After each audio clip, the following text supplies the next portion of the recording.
Koch and Brendan here at PAX Australia. We're going to be interviewing Rich Lambert here from Bethesda.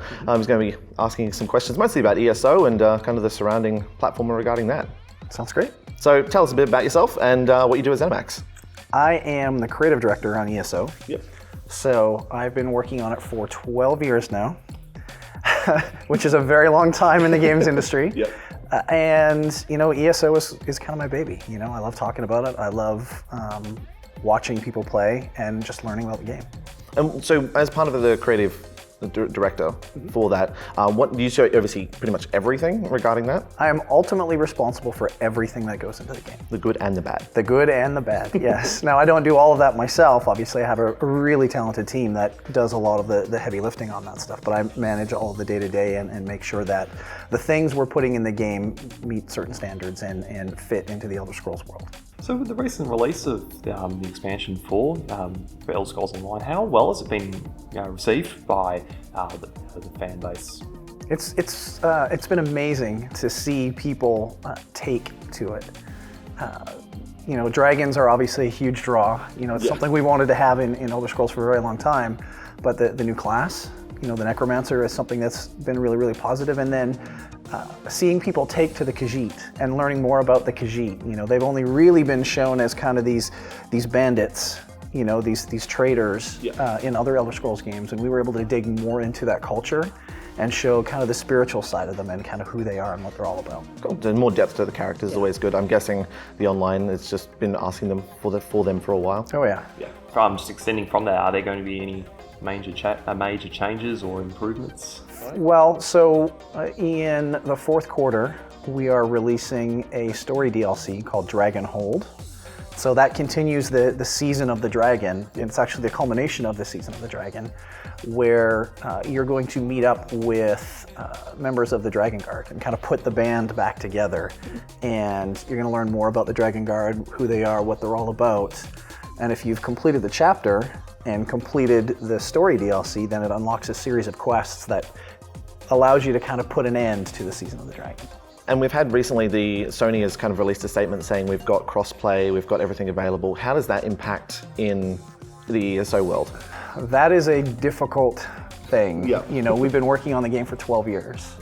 And, it's something that we're looking at to seeing what we can and can't do, but we don't have any plans in the near term, at least, for that.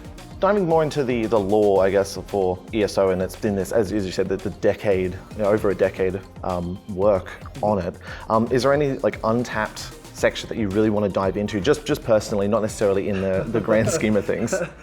I mean, it's a huge world. Yep. There's 25 years worth of lore and stories. Wow. In Elder Scrolls in general. We've touched the surface, in my opinion. I think the things that interest me the most about the Elder Scrolls lore is kind of the Daedra and the Aedra. They're very different. Yeah.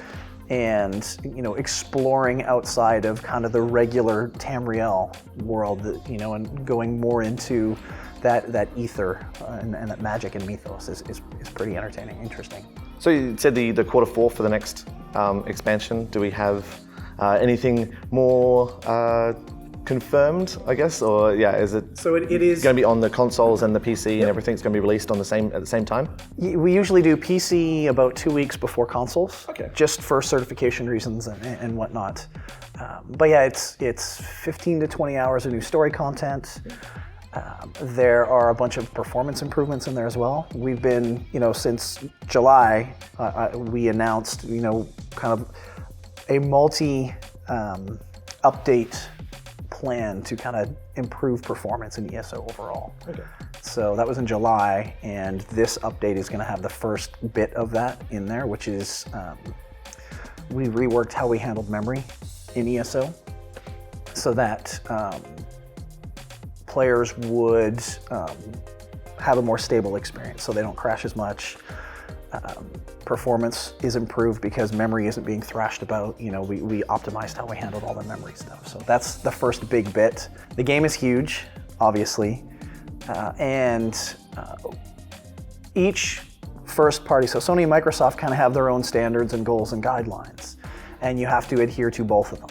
And so That is a challenge. Sometimes those standards are at odds with each other, so we have to work with both of them to kind of make sure that everybody is all good with what we're doing. But it is, yeah, it takes about 2 weeks to go through that certification process. There are, in the MMO space, there are challenges. You know, sometimes there's oopsies, if you will, where we have to hotfix something. We can hotfix things on PC much easier than we can hotfix something on a console, change something on a console.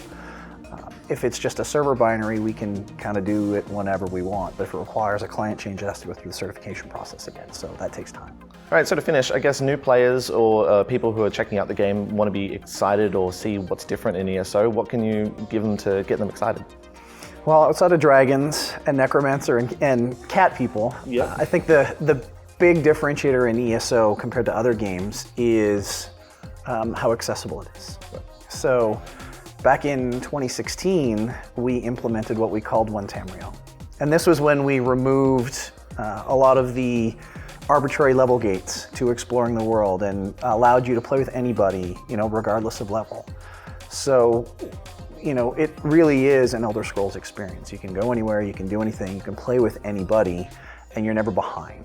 So as, you know, if I'm a max level player and you're a brand new player coming in, we can play together and make meaningful progression.